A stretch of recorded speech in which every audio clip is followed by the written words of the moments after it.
Thank you, Chair. At the end of the day, Chair, this is about the politics of care and the choices that the Tory County Council are making.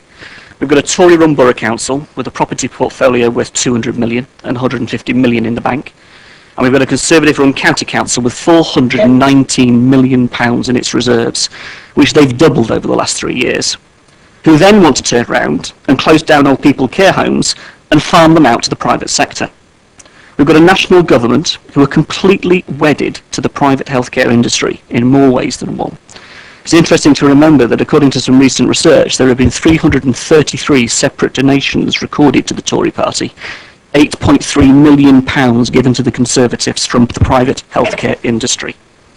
Two that I want to mention now are the nursing and care home tycoon Cllr Paul Harvey, who has given the Conservatives £209,000. Now, he's the founder and chief of the TLC group, who provides care for the elderly.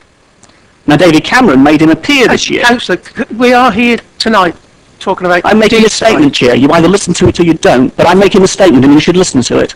If it's about Deeside, yes. Oh, yeah, let me get there. You don't like what I'm saying, do you?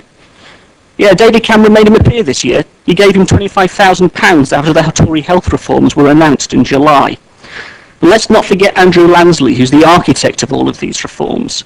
He was given £21,000 for his personal office by John Nash, chairman of Care UK, and a senior director of Care UK says that 96% of their business comes from the NHS.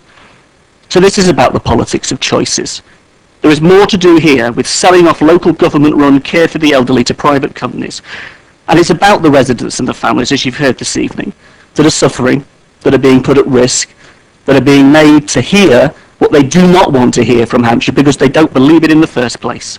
And it is about talking about vulnerable people who cannot come here themselves to defend themselves and say that they want to protect the home they live in, the place they live in, who deserve the dignity and care at this time of their lives.